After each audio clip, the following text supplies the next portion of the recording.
जैसे dairy farm है तो आपके पास खेती है गाय। हाँ, तो जैसे खेती का जो भी अपशिष्ट निकल रहा है वो आपका ड्राई हो गया जी। है ना, फिर उसमें आप हरा चारा डाल दिए खेत में ही, जी। अब ये खिला दिए गाय को, जी। अब आप दूध निकाल लिए, अलग हो गया, गोबर निकल गया, निकल गया। गोबर से आप गैस बना लिए प्लस खाद बना लिए जी। और फ्यूल का आप यूज़ कर लिए। जी। अब वो खाद फिर कहाँ गया, फिर वापस खेत में गया, तो एक साइकिल बहुत बढ़िया बनता है इसका, है ना, वो वापस घूम रहा है वेस्ट से वेस्ट। नमस्कार किसान भाइयों, मेरे साथियों, अतुल्य कृषि में आप सभी का स्वागत है। साथियों, जैसे कि हम अभी तक बात करते हुए आए हैं कि डेयरी फार्मिंग जो है वो काफ़ी घाटे का सौदा माना जाता है। तो आज की हमारी ये वीडियो होने वाली है एक सफल डेयरी फार्म के ऊपर। ये जो आप डेयरी फार्म देख पा रहे हैं, ये जो है वैष्णव डेयरी फार्म है। वैष्णव होटल काफ़ी फेमस रहा, इसमें जो है मिठाइयाँ जो बनती हैं और यहाँ के भट्टा भजिया हो गया, इस तरह से काफ़ी ज़्यादा फेमस है। और साथ ही इसमें बात करेंगे कि इस तरह से ये जो आप पूरा इंटीग्रेटेड फार्मिंग यहाँ पर पूरा कर पा रहे हैं, तो इससे किस तरह से फ़ायदा लेकर के आ रहे हैं और कितनी आपकी इसमें बचत हो जा रही है, हमारे सामने दर्शकों को बताएंगे।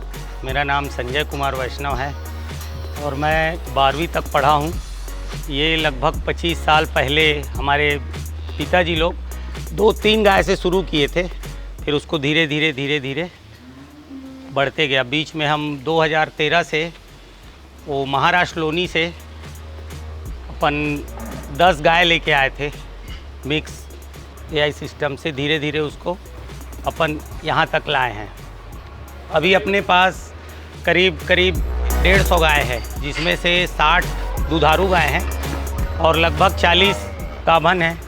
वही रनिंग चलते रहता है। जानना चाहेंगे कि आपका जैसे फीड मैनेजमेंट है, यहाँ पर अभी दाना ही दे रहे हैं, हम भूसा दे रहे हैं, तो किस टाइम जो है फीड देते हैं इसमें गायों में, और कौन कौन सा फीड खिलाते हैं अपनी गायों को? अच्छा, इसमें हम यहाँ पैरा कटिया जी और उसमें हरा चारा 40% हरा चारा रहता है और बचत ये ड्राई हो गया पैरा कटिया, और एक उसका संतुलित आता है पशु आहार। हम लोग अप्पा जी का चलाते हैं जी, तो वो अपन 12 घंटा भिगा के फिर ये तीनों मिक्स करके और मिनरल भी डालते हैं उसमें, ये मिला के फिर ये डल रहा है, देखिए।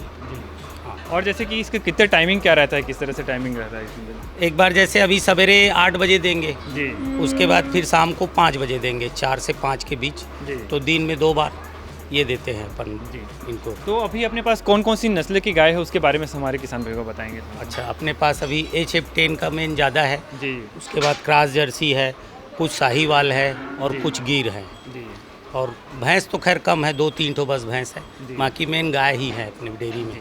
तो अभी सर का हम पूरा फॉर्म भी विजिट करेंगे। यहाँ पर जो है अभी हमको कितने सेट देखने को मिल रहे हैं उसके बारे में बताएंगे। सर, सेट कितने हैं यहाँ पर टोटल? अपने पास यहाँ 3 शेड है, 3 प्लस 1 ये शेड है, जी। 4 शेड है। 4 सेट तो है। 4 में ना 3 शेड में गाय हैं जी, और 1 शेड अपन वो अभी बरसात जैसे आ गया तो चारा उनका रखना है वो स्टोरेज के लिए, जी, तभी तो उनको दे पाएंगे। जी सर, तो एक को स्टोरेज बनाए हैं, जी, तो वो उसमें उनका वर्ष भर, मतलब अभी समझिए नवंबर तक का उनका चारा उसी में उसी में है, रहेगा। तो हरा चारा प्लस ये।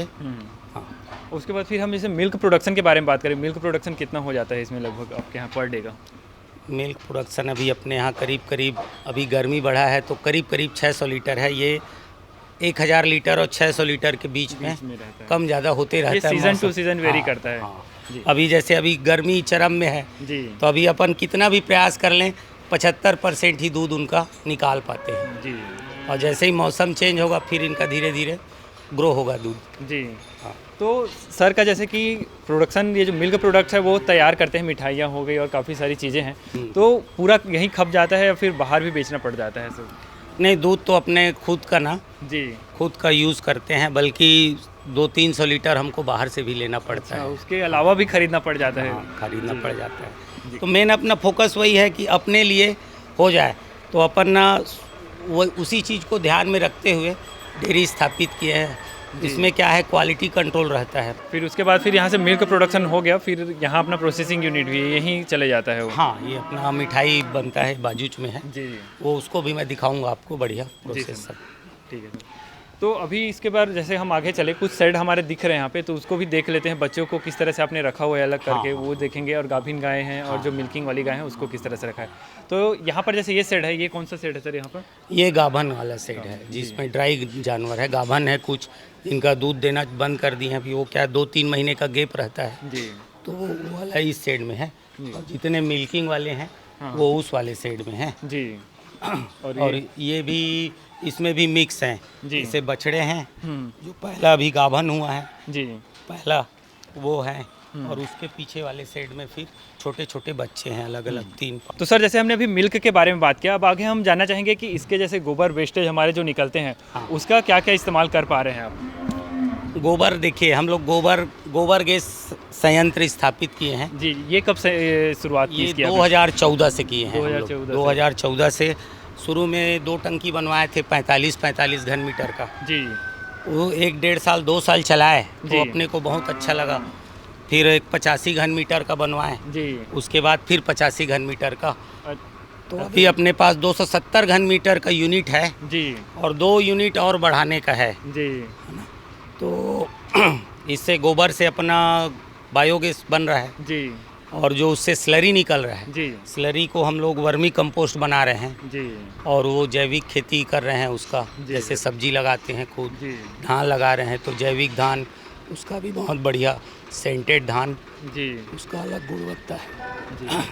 तो अभी सर, जैसे कि और उससे जो गैस निकलता है सर, उसको गैस का क्या उपयोग कर पा रहे हैं हम? गैस को हम लोग फ्यूल के रूप में यूज़ कर रहे हैं। जी। जैसे खोआ बनाना है, खोआ मशीन, जी। और बर्नर से सब, तो वही पनीर बनना है, दही दूध गर्म करना है, खोआ लगाना है, तो फ्यूल के रूप में ही यूज़ कर रहे हैं मेन हम। जी। उसमें भी हमारा 70% ही यूज़ मतलब बायोगैस से हो पा रहा है। जी। तो हम लोग वही चाह रहे हैं कि 30% और मिल कवर जाए। कर लें। तो अब उसके लिए क्या है, गोबर चाहिए। जी। तो डेयरी थोड़ा और विस्तार करना पड़ेगा जी। जी। गोबर बढ़ाने के लिए, जी। दूध बढ़ाने के लिए। जी।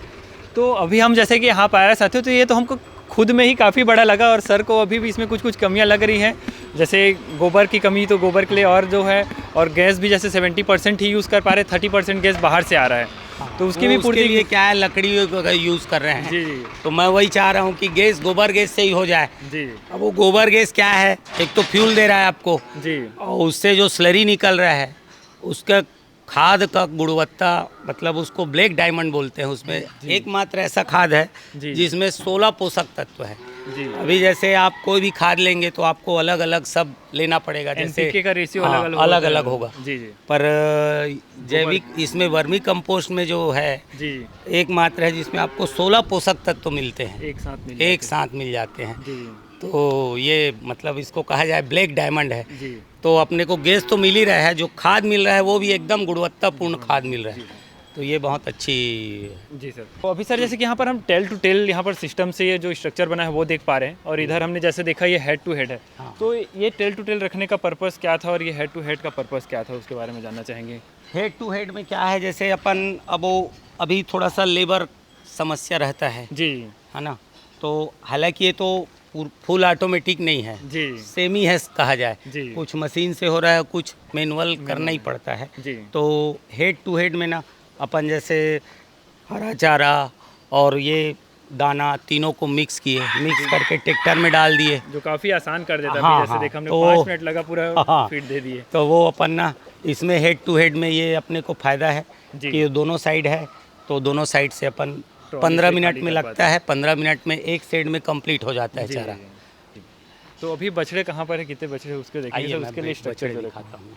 अभी भी आपके यहाँ काम जो है कंटिन्यू प्रोसेस में ही है। हाँ, जैसे हाँ। यहाँ पर ये छोटे छोटे सेट देख पा रहे हैं, पिंजरा ये जैसे केज देख पा इसमें रहे ना, ये जैसे तुरंत जैसे बच्चा हुआ ना, हैं। जी। तो कम से कम इसको 15 दिन इसमें रखते हैं जाली में। जी। ये वाला जाली में है, ये है। जी। और ये जो शेड है ना, ये नीचे मिट्टी है। जी। इसमें जैसे बीमार गाय है जिनको थोड़ा सा पैर में, और जो गाभन जनने वाली है, उनके लिए ये मिट्टी वाला क्या है, उसमें थोड़ा स्लिप होने का जी। उनको रहता है, हम्म। सीमेंटेड कंक्रीट वाले में। जी। और इसमें उनको मिट्टी में नेचुरल थोड़ा सा आसान हो जाता है। जी। तो बीमार गाय और गाभन के लिए अलग अलग शेड है। से। जी। और आइए, ये है अपना छोटे बच्चों का, जी। बछड़ों का। तो इनका भी हम अलग अलग सेक्शन देख पा रहे हैं, तो इसको भी हम समझना चाहेंगे कि किस तरह से इसको हाँ, आपने वो रखा हुआ जैसे है। 15 दिन उसमें रखे, जी। 15 दिन, उसके बाद फिर 15 से 1 महीने का अलग हो गया सेट, जी। है ना। उसके बाद 1 से 3 महीने वाला जी। एक अलग सेट है। में हो गया। जी, यहाँ पर आ गए। हाँ हाँ, फिर और 3 से यहाँ- 6 महीना वाला हो गया। जी। 6 से 9 महीना फिर वो इधर शिफ्ट कर इधर देते शिफ्ट हो जाते हैं। यहाँ पर जो है बायोगैस प्लांट है, यहाँ पर आ चुके हैं, तो इनका ये सिस्टम किस तरह से इसमें ऑपरेट कर पा रहे हैं उसको हम समझेंगे। तो सर इसमें जैसे कि आपने बताया अलग अलग इसमें 4 सेक्शन है, तो उसको किस तरह से मेंटेन कर पा रहे हैं उसके बारे में बताएंगे थोड़ा सा। अच्छा देखिए, मैं बता रहा हूँ, अपने पास ये 1 2 3 4 यहाँ पर 4 टंकी है जी, वो 2 टंकी 45 घन मीटर के जो हैं, पहले बना था सबसे जो पहले बना था 2014 में। उसके बाद ये 90 घन मीटर का है, ये भी 90 घन मीटर का। जी सर तो इनको चाहिए रोज गोबर, जी, है ना। हाँ तो अपन डेयरी से लाए गोबर टाली में, वहाँ भरा जाता है। यहाँ आके ये इसको अपन हाइट में बनाया है रैंप।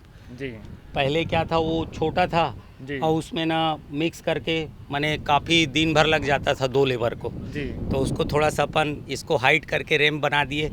अब यहाँ सीधा गिर जाता है गोबर जी और उसमें कन्वेयर बेल्ट लगा है। जी सर, अब इसमें भी क्या है, गोबर जो है ना गाढ़ा होना चाहिए ना पतला होना चाहिए, 50-50 उसका एक का ratio रहता हाँ है, जी। रहता है। जी तो वो प्रॉपर मिक्स करके फिर यहाँ से, जैसे हम लोग एक दिन अल्टरनेट डालते हैं, जी। गोबर की कमी है इसलिए, नहीं तो इनको तो रोज़ डलना है। रोज डलना है। तो एक अल्टरनेट, एक दिन वो दोनों टंकी में डालेंगे, जी। एक दिन इसमें फिर एक दिन इसमें।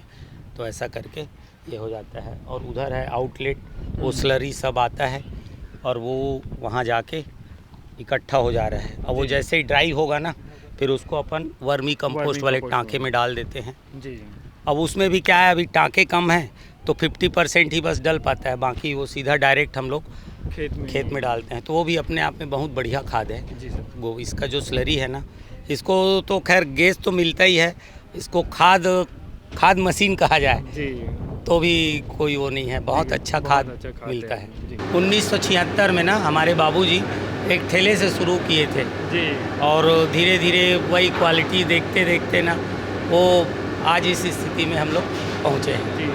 तो अभी जैसे कि हम देख पा रहे हैं साथियों, ये हमने बायोगैस के बारे में बात किया, वहाँ से जो फ्लेम चल कर आ रहा है यहाँ पूरा देख रहे हैं, अभी उसी फूल को यूज़ किया जा रहा है इसमें। हाँ, ये देखिए, चलिए ना उसको शूट कर लेंगे। हाँ हाँ, तो ये गोबर गैस का अपन वहाँ से आया टंकी से, जी। ये उसका ये कनेक्शन लाइन है, ये पाइप वाला लाइन। दिख रहा है। हाँ, ये पूरा ठीक है। और ये 1 2 3 4 तो ये खोआ मशीन है, जी हर में 2 बर्नर है। जी तो ये इसमें खोआ लगाने का, काजू कतली बनाने का, जी। ये हो जाता है अपना गोबर गैस से ही। और इधर और चल रहा है, मैं दिखाता हूँ आपको। जी उससे भी कढ़ाई, उसमें भी अपन 4 बर्नर रखे हैं। तो ये 4 बर्नर ये हो गया आपका। जी। तो वो फ्यूल का भरपूर यूज़ करते हैं हम उपयोग हो लोग, पा रहा है। ईंधन। तो अभी हम जानना चाहेंगे जैसे कि हमारे होटल में जो है कितना प्रोडक्शन हो जाता है लगभग इसमें, जो मिठाइयाँ और ये सारी चीज़ें करके उसका ऑन डिमांड रहता होगा ऐसा? वो ऑन डिमांड रहता है, वो अप डाउन होते रहता है, बहुत फ्लेक्सिबल है, आप कंटिन्यू कुछ नहीं बता सकते। जैसे अभी शादी का सीज़न है तो अभी अलग डिमांड जी। है, रेगुलर दिनों में अलग डिमांड रहता जी। है ना। तो उसका हम लोग उतना वो नहीं किए हैं। जी। तो साथियों जैसे कि जो यहाँ आए हुए हैं मुंगेली, तो यहाँ पर भाटा भजिया काफ़ी फेमस है, जो कि सन 1980-82 से फेमस है, और ये एमपी और छत्तीसगढ़ दोनों साथ में था, तब से काफ़ी फेमस है, और यहीं से जो है भाटा भजिया की शुरुआत की गई थी। तो उनको अपना जो प्रोडक्ट जैसे यूज़ कर रहे हैं, तो हमने जैसे साइकिल ही बताया, तो उनको फार्मिंग में भी रुचि आई। तो फार्मिंग कब से करते हुए आ रहे हैं उसके बारे में बताएंगे। जैसे कि यहाँ पर हम देख पा रहे हैं बीन्स लगा हुआ है, और फार्मिंग कब से करते हुए आ रहे हैं उसके बारे में बताएंगे। हाँ, वो देखिए, जब से 2014 से मैं मेन ना, जब से अपन गोबर गैस वाला शुरू किए ना, जी उसके बाद खाद का यूज़ हम इसमें भरपूर उसी का ज़्यादा उपयोग करते हैं, जी। जैविक खाद जो निकलता है।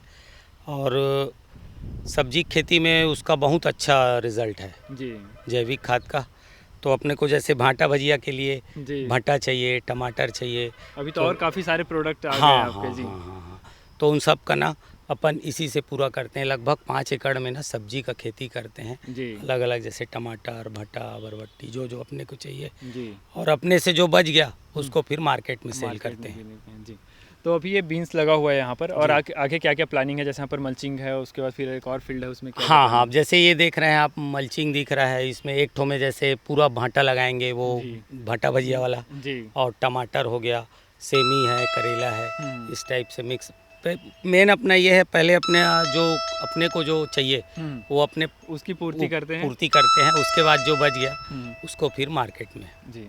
साथियों वीडियो के आखिरी में हम सर से डेयरी जो फार्मिंग होती है, अगर कोई किसान भाई करना चाहते हैं तो उसको किस तरह से बेहतर बनाया जा सकता है उसके बारे में हमने पूरा देखा ही, लेकिन अभी तक जो किसान भाई कर रहे हैं उनको काफ़ी ज़्यादा जो है डेयरी जो है वो नुकसान का सौदा लगता है। जी। तो इसका कारण क्या है सर, उसके बारे में थोड़ा सा हमारे किसान भाई को बताएंगे। देखिए, मेन समस्या जो है दूध का सही मूल्य नहीं मिल पाता बाज़ार में, जी है ना। जैसे अभी हम खुद उपयोग कर रहे हैं, उत्पादन कर रहे हैं दूध का, तो 35 से 40 रुपया प्रति लीटर का दूध आ रहा है, खर्च आ जा रहा है, जी है ना। अब आपका मार्केट है तो आप कम से कम 50 रुपया प्रति लीटर आपका मिलेगा, तब क्या हुआ, आपका 10 रुपया पर लीटर आपका प्रॉफिट हुआ, जाएगा, है ना। मतलब लगभग 20% प्रॉफिट होगा। कब 50 रुपया रेट मिलेगा तब, जी। और 50 रुपया मिलता नहीं, मिलता। 30 रुपया 35 रुपया लीटर है अभी भी। जी तो किसान आखिर वो भाई उसका तो खर्च आ ही गया ना, जी। उसको फीड देना ही है, तो वो खर्च इसीलिए सब डेयरी में जो दिक्कत आ रहा है, जी और मार्केट है नहीं उनका खुद का, जी है ना। अब यदि आपका खुद का मार्केट है तब आप उसमें 10-20% बचा सकते हैं। जी। तो साथियों, हम अभी जो है फीड मैनेजमेंट के बारे में बात कर लेते हैं। यहाँ पर आप देख पा रहे हैं फीड, ये जो है पशु आहार है, उसके साथ ही यहाँ पर एक सप्लीमेंट भी रखा हुआ है। तो अभी जैसे कि हम बात करें, यहाँ पर जितनी भी गाय हैं उसको 2.5 किलो का जो दाना होता है वो पर डे का तो चलता ही है। उसके साथ ही ये किस तरह से मिल्क प्रोडक्शन के लिए किस तरह से मैनेज कर पा रहे हैं, तो उसमें जो है जैसे दूध इनका प्रोडक्शन होता है पर गाय में 10 केजी का, तो 10 केजी का उनका हाफ जो है वो दाना देते हैं, और बॉडी वेट के लिए जैसे कि 2.5 केजी दे रहे हैं तो वो होता है। तो इस तरह से 7.5 किलो जो है वो दाना जो है वो पर गाय में जाता है। तो इस तरह से इनका फीड कॉस्ट जो है इसमें मेन आ जाता है। और कुल मिलाकर जैसे कि हम बात करें, हमारा जो है डेयरी फार्मिंग में मेन जो हमारा खर्च आता है वो 30 से 35 रुपये जो हमारा दाने में ही खर्च आ जाता है, बाकी मेंटेनेंस में करके। तो इस तरह से डेयरी फार्मिंग काफ़ी कॉस्टली हो जाता है अगर हम इसको बिज़नेस के रूप में देखें। लेकिन यदि हम जो है इसका सप्लीमेंट तैयार करते हैं, जैसे कि इसके बारे में बाई प्रोडक्ट हमारे निकल रहे हैं, गोबर निकल रहा है, उसके दूध के हम जो है बाई प्रोडक्ट्स तैयार कर पा रहे हैं, तो इस तरह से ये बेनिफिशियल जो है चला जाता है। तो इस तरह से साथियों वीडियो में हमने पूरा आप लोगों को दिखाने की कोशिश की कि यदि हम डेयरी फार्मिंग करते हैं तो उसके साथ साथ हम किस तरह के और अलग अलग बिजनेस करके अपने डेयरी फार्मिंग को सफलतापूर्वक चला सकते हैं। तो आप लोगों को वीडियो कैसा लगा नीचे कमेंट करके जरूर बताएं। जल्दी मिलते हैं इसी तरह की इंटरेस्टिंग वीडियो में, तब तक के लिए जय हिंद, जय भारत।